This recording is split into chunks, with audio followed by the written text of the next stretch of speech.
प्यारो बनो राजयोगी, राजयोगी बनो राजयोगी। मेरे प्यारो बनो राजयोगी, राजयोगी बनो राजयोगी।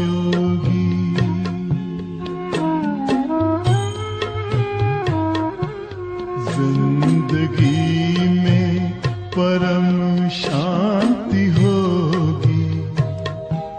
मेरे प्यारो बनो राजयोगी, राजयोगी बनो राजयोगी।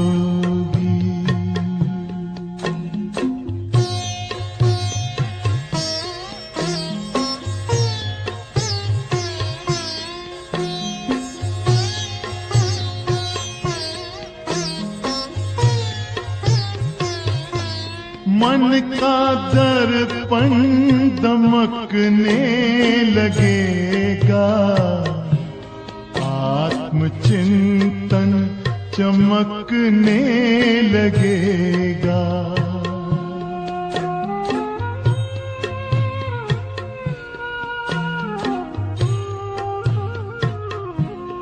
मन का दर्पण दमकने लगेगा, आत्मचिंतन चमकने लगेगा। ओम शांति। आज की मुरली है 19 सितंबर 2025 की। बाबा कहते, मीठे बच्चे, इस बेहद के नाटक में तुम आत्माओं को अपना अपना पार्ट मिला हुआ है। अभी तुम्हें यह शरीर रूपी कपड़े उतार घर जाना है, फिर नए राज्य में आना है। प्रश्न, बाप कोई भी कार्य प्रेरणा से नहीं करते, उनका अवतरण होता है। यह किस बात से सिद्ध होता है? उत्तर है, बाप को कहते ही है करण करावनहार। प्रेरणा का तो अर्थ है विचार। प्रेरणा से कोई नई दुनिया की स्थापना नहीं होती है। बाप बच्चों से स्थापना कराते हैं। कर्मेंद्रियों बगैर तो कुछ भी करा नहीं सकते, इसलिए उन्हें शरीर का आधार लेना होता है। ओम शांति। रूहानी बच्चे रूहानी बाप के सामने बैठे हैं। गोया आत्माएं अपने बाप के सम्मुख बैठी है। आत्मा जरूर जिस्म के साथ ही बैठेगी। बाप भी जब जिस्म लेते हैं तब ही सम्मुख होते हैं। इसको ही कहा जाता है आत्मा परमात्मा अलग रहे बहुकाल। तो बाबा भी हम बच्चों से कब मिलते हैं? जब इस संगम युग पर आकर के ब्रह्मा बाबा का रथ का आधार लेते हैं, तभी हम आत्माओं से परमात्मा शिव बाबा मिलन मनाते हैं। तुम बच्चे समझते हो ऊंचते ऊंच बाप को ही ईश्वर, प्रभु, परमात्मा भिन्न भिन्न नाम दिए हैं। परमपिता कभी लौकिक बाप को नहीं कहा जाता है। सिर्फ परमपिता लिखा तो भी हर्जा नहीं है। परमपिता अर्थात वह सभी का पिता है एक। बच्चे जानते हैं हम परमपिता के साथ बैठे हैं। परमपिता परमात्मा और हम आत्माएं शांति धाम के रहने वाले हैं। यहाँ पाठ बजाने आते हैं। सतयुग से लेकर कलयुग अंत तक पाठ बजाया है। यह हो गई नई रचना। रचते बाप ने समझाया है कि तुम बच्चों ने ऐसे पार्ट बजाया है, आगे यह नहीं जानते थे कि हमने 84 जन्मों का चक्र लगाया है। अभी तुम बच्चों से ही बाप बात करते हैं जिन्होंने 84 का चक्र लगाया है। सब तो 84 जन्म नहीं ले सकते हैं। यह समझाना है कि 84 का चक्र कैसे फिरता है, बाकी लाखों वर्ष की तो बात ही नहीं। बच्चे जानते हैं कि हम हर 5000 वर्ष बाद पार्ट बजाने आते हैं। हम पार्टधारी हैं। ऊंचते ऊंच भगवान का भी विचित्र पार्ट है।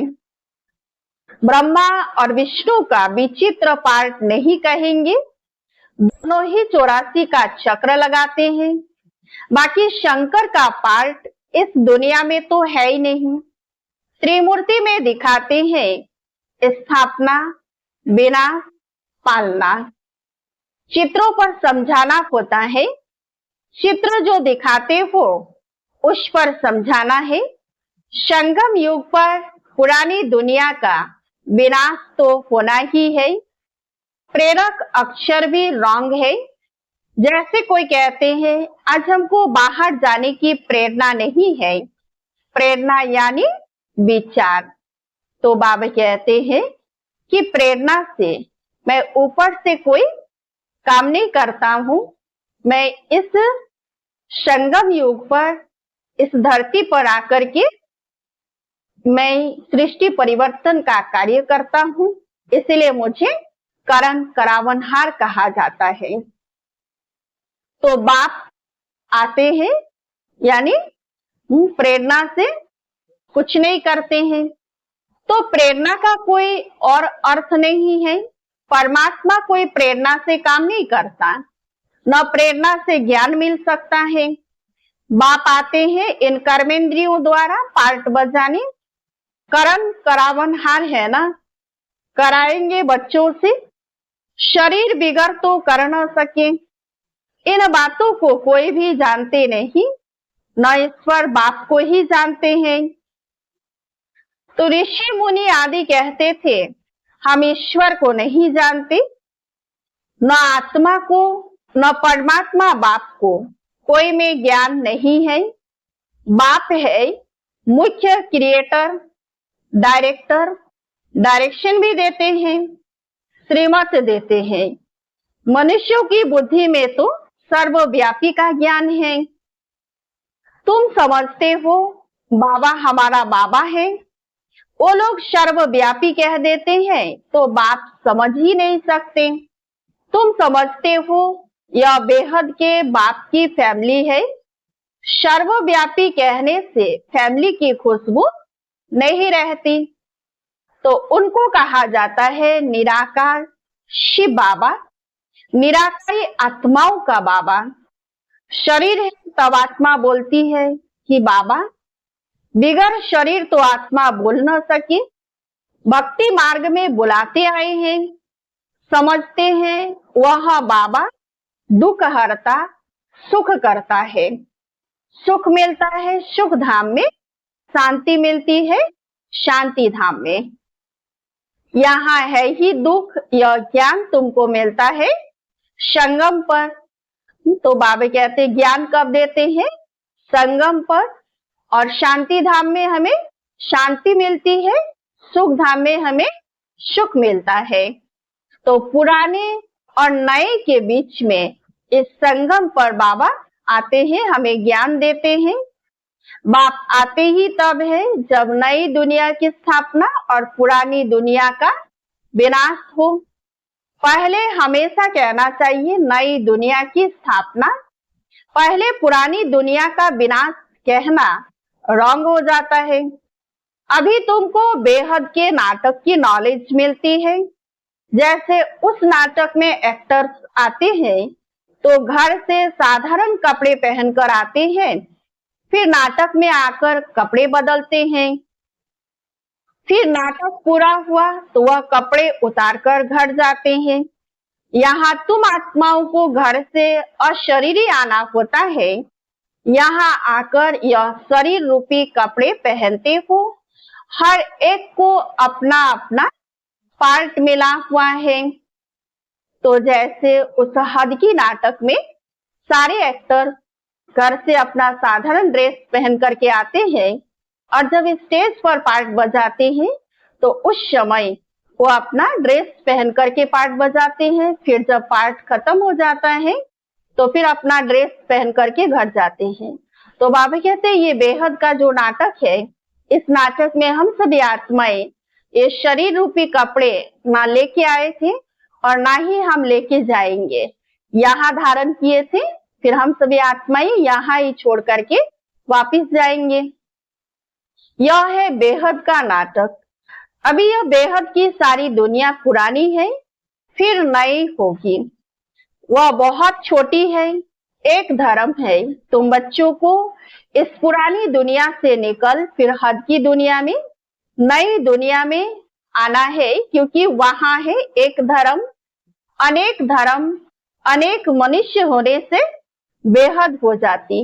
वहां तो है एक धर्म, थोड़े मनुष्य। सतयुग में एक धर्म की स्थापना के लिए आना पड़ता है। तुम बच्चे इस बेहद के नाटक के राज को समझते हो कि यह चक्र कैसे फिरता है। इस समय जो कुछ प्रैक्टिकल में होता है उसका ही फिर भक्ति मार्ग में त्योहार मनाते हैं। नंबरवार कौन कौन से त्योहार है यह भी तुम बच्चे जानते हो। ऊंच पे ऊंच भगवान शिव बाबा की जयंती कहेंगे। वह जब आए तब फिर और त्योहार बने। शिव बाबा पहले पहले आकर गीता सुनाते हैं, अर्थात आदि मध्य अंत का ज्ञान सुनाते हैं। योग भी सिखाते हैं, साथ साथ तुमको पढ़ाते भी है।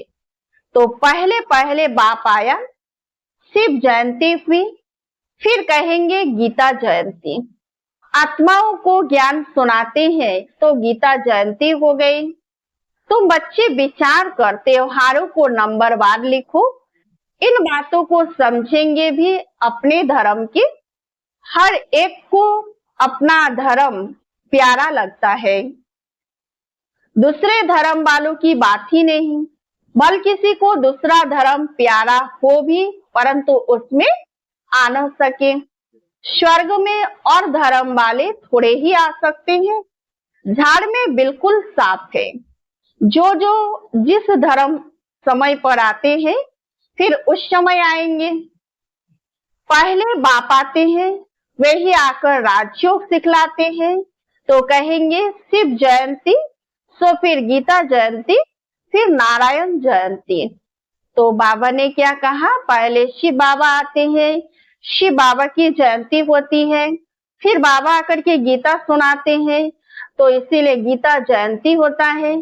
फिर उसके बाद बाबा ने हमें गीता सुना करके नर से नारायण बनाते हैं, तो नारायण जयंती हो गई। वो तो हो जाता सतयुग, वो भी लिखना पड़े नंबरवार। यह ज्ञान की बातें हैं। शिव जयंती कब हुई वह भी पता नहीं है। ज्ञान सुनाया जिसको गीता कहा जाता है, फिर विनाश भी होता है। जगत अम्बा आदि की जयंती का कोई हॉलीडे नहीं है। मनुष्य किसी की भी तिथि तारीख आदि को बिल्कुल नहीं जानते हैं। लक्ष्मी नारायण राम सीता के राज्य को ही नहीं जानते। 25 वर्ष में जो आए हैं उनको जानते हैं, परंतु उनसे पहले जो आदि सनातन देवी देवता थे उनको कितना समय हुआ कुछ नहीं जानते। 5000 वर्ष से बड़ा कल्प तो हो न सके। आधा तरफ तो ढेर संख्या आ गई, बाकी आधा में इनका राज्य। फिर जास्ती वर्षों का कल्प हो कैसे सकता? 84 लाख जन्म भी नहीं हो सकते। वो लोग समझते हैं कलयुग की आयु लाखों वर्ष से। मनुष्यों को अंधियारे में डाल दिया है। कहाँ सारा ड्रामा 5000 वर्ष का, कहाँ सिर्फ कलयुग के लिए कहते कि अभी 40,000 वर्ष शेष है।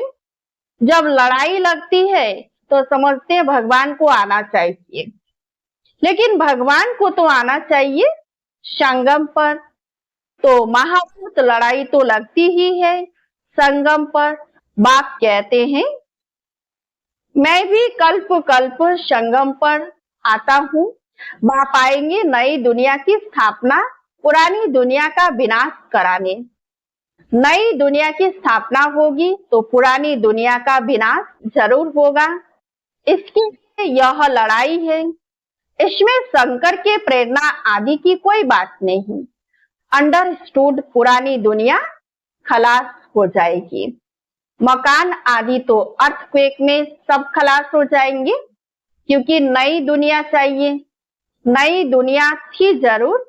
देहली परिस्थान थी, जमुना का कंठा था, लक्ष्मी नारायण का राज्य था, चित्र भी है। लक्ष्मी नारायण को स्वर्ग का ही कहेंगे। तो बच्चों ने साक्षात्कार भी किया है कि कैसे स्वयंवर होता है। यह सब पॉइंट्स बाबा रिवाइज कराते हैं। अच्छा, पॉइंट्स याद नहीं पड़ती है तो बाबा को याद करो।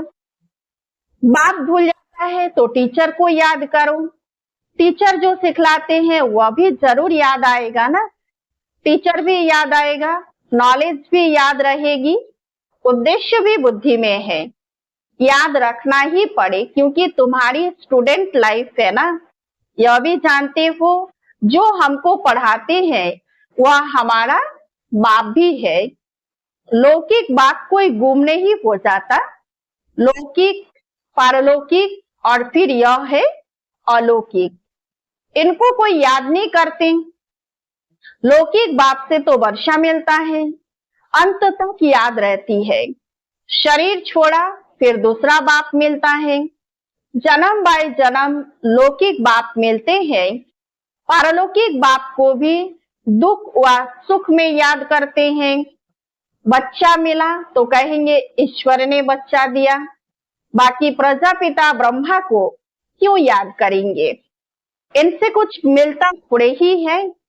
इनको अलौकिक कहा जाता है। इसलिए इस संगम युग पर हम सभी का 3 पिताएं हैं। एक लौकिक पिता और एक अलौकिक पिता और एक पारलौकिक पिता। तो अलौकिक पिता प्रजापिता ब्रह्मा बाबा इस संगम युग पर शिव बाबा के साथ हमारा कनेक्शन जोड़ते हैं। इसलिए ब्रह्मा बाबा बीच में दलाल भी हैं। तो ये सिर्फ संगम युग पर हमारा 3 पिता है। तुम जानते हो हम ब्रह्मा द्वारा शिव बाबा से वर्षा ले रहे हैं। जैसे हम पढ़ते हैं यह रथ भी निमित्त बना हुआ है। बहुत जन्मों के अंत में इनका शरीर ही रथ बना है। रथ का नाम तो रखना पड़ता है ना। यह है बेहद का सन्यास। रथ कायम ही रहता है, बाकी का ठिकाना नहीं। चलते चलते फिर भागंती हो जाते।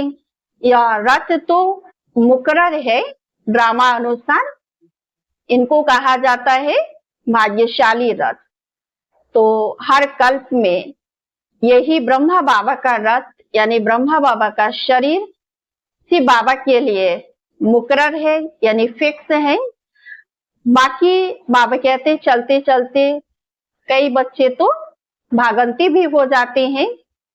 तो बाबा कहते हैं तुम सबको भाग्यशाली रथ नहीं कहेंगे। भाग्यशाली रथ एक माना जाता है जिसमें बाप आकर ज्ञान देते हैं, स्थापना का कार्य कराते हैं। तुम भाग्यशाली रथ नहीं ठहरे। तुम्हारी आत्मा इस रथ में बैठ पड़ती है। आत्मा पवित्र बन जाती। इसलिए बलिहारी इस तन की है जो इसमें बैठ पढ़ाते हैं। यह अंतिम जन्म बहुत वैल्यूबल है। फिर शरीर बदल हम देवता बन जाएंगे। इस पुराने शरीर द्वारा ही तुम शिक्षा पाते हो, शिव बाबा के बनते हो। तुम जानते हो हमारी पहली जीवन बर्थ नॉट ए पेनी थी, अब पाउंड बन रही है। जितना पढ़ेंगे उतना उच्च पद पाएंगे। बाप ने समझाया है याद की यात्रा ही मुख्य है। तो हमारा जीवन पहले कोड़ी तुल्य था, बाबा ने हमें हीरे जैसा बना रहा है। इसलिए इस संगम युग का जीवन हमारा अमूल्य जीवन है। तो इनको ही फिर बाबा कहते हैं भारत का प्राचीन योग कहते हैं, जिसे तुम पतित से पावन बनते हो, स्वर्गवासी तो सब बनते हैं, फिर है पढ़ाई पर मदार। तुम बेहद के स्कूल में बैठे हो, तुम ही फिर देवता बनेंगे। तुम समझ सकते हो उच्च पद कौन पा सकते हैं, उनकी क्वालिफिकेशन क्या होनी चाहिए। पहले हमारे में भी क्वालिफिकेशन नहीं थी, आसुरी मत पर थे, अब ईश्वरीय मत मिलती है। आसुरी मत से हम उतरती कला में जाते हैं, ईश्वरीय मत से चढ़ती कला में जाते हैं। ईश्वरीय मत देने वाला एक है, आसुरी मत देने वाले अनेक हैं। माँ बाप, भाई बहन, टीचर, गुरु, कितनों की मत मिलती है। अभी तुमको एक की मत मिलती है जो 21 जन्म काम आती है। तो ऐसे श्रीमत पर चलना चाहिए ना। जितना चलेंगे उतना श्रेष्ठ पद पाएंगे, कम चलेंगे तो कम पद। श्रीमत है ही भगवान की, ऊंचते ऊंच भगवान ही हैं, जिसने श्री कृष्ण को ऊंचते ऊंच बनाया, फिर नीचते नीच रावण ने बनाया। बाप गोरा बनाते, फिर रावण सांवरा बनाते। बाप वर्षा देते, वह तो है ही वायसले। देवताओं की महिमा गाते हैं। देवताओं की महिमा क्या है? वो सर्वगुण संपन्न, संपूर्ण निर्विकारी, मर्यादा पुरुषोत्तम, डबल अहिंसक है। तो सतयुग में आत्मा और शरीर दोनों पवित्र होते हैं। देवताओं को सब जानते हैं, वो संपूर्ण निर्विकारी होने के कारण संपूर्ण विश्व के मालिक बनते हैं। अभी नहीं है, फिर बन रहे हैं। बाप भी संगम युग पर ही आते हैं। ब्रह्मा के द्वारा ब्राह्मण, ब्रह्मा के बच्चे तो तुम सब ठहरे। वह है ग्रेट ग्रेट ग्रैंडफादर। बोलो, प्रजापिता ब्रह्मा का नाम नहीं सुना है? परमपिता परमात्मा ब्रह्मा द्वारा ही सृष्टि रचेंगे ना। ब्राह्मण कुल है, ब्रह्मा मुख वंशावली भाई बहन हो गए। यहाँ राजा रानी की बात नहीं, यह ब्राह्मण कुल तो संगम का थोड़ा समय चलता है। राजाई न पांडवों की है और न कौरवों की है। अच्छा, मीठे मीठे सिकिलदे बच्चों प्रति माता पिता बाप दादा का याद प्यार और गुड मॉर्निंग। रूहानी बाप की रूहानी बच्चों को नमस्ते। हम सब रूहानी बच्चों की रूहानी बाप दादा को याद प्यार और गुड मॉर्निंग, नमस्ते नमस्ते नमस्ते। धारणा के लिए मुख्य सार है। 1 नंबर, 21 जन्म श्रेष्ठ पद का अधिकारी बनने के लिए सब आसुरी मतों को छोड़ एक ईश्वरीय मत पर चलना है, संपूर्ण वाइसलेस बनना है।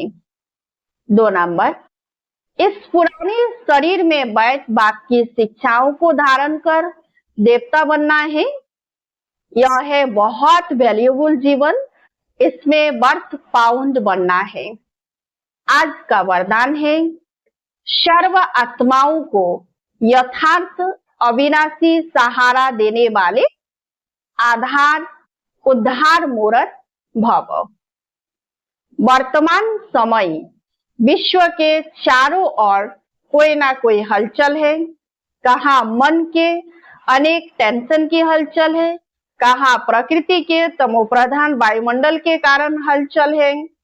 अल्पकाल के साधन सर्व को चिंता की चिता पर लिए जा रहे हैं, इसलिए अल्पकाल के आधार से, प्राप्तियों से, विधियों से थक कर वास्तविक सहारा ढूंढ रहे हैं। तो आप आधार उद्धार मूर्त आत्माएं उन्हें श्रेष्ठ अविनाशी प्राप्तियों की यथार्थ वास्तविक अविनाशी सहारे की अनुभूति कराओ। आज का स्लोगन, समय अमूल्य खजाना है, इसलिए इसे नष्ट करने के बजाय फौरन निर्णय कर सफल करो। समय अमूल्य खजाना है, इसीलिए इसे नष्ट करने के बजाय फौरन निर्णय कर सफल करो। अव्यक्त इशारे। अब लगन की अग्नि को प्रज्वलित कर योग को ज्वाला रूप बनाओ। जैसे सूर्य की किरणें फैलती है, वैसे ही मास्टर सर्वशक्तिवान की स्टेज पर शक्तियों व विशेषताओं रूपी किरणों चारों ओर फैलती अनुभव करें। इसके लिए मैं मास्टर सर्वशक्तिवान विघ्न विनाशक आत्मा हूँ। इस सम्मान के स्मृति की सीट पर स्थित होकर कार्य करो तो विघ्न सामने तक भी नहीं आएंगे। अच्छा, ओम शांति। योग पथ पर जरा चल के देखो, सारा जीवन महकने लगेगा। सारी काया हो, सारी काया बनेगी निरोगी। मेरे प्यार बनो राजयोगी,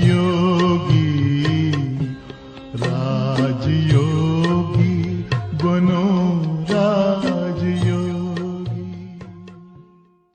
योग मानव को संयम सिखाता, संतुलन आचरण में लाता। आत्मा और परमात्मा का ये मिलन हर घड़ी है कराता। योग महिमा हो,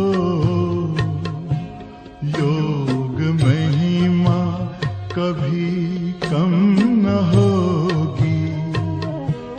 मेरे प्यारो बनो राजयोगी, जिंदगी में परम शांति होगी। मेरे प्यारो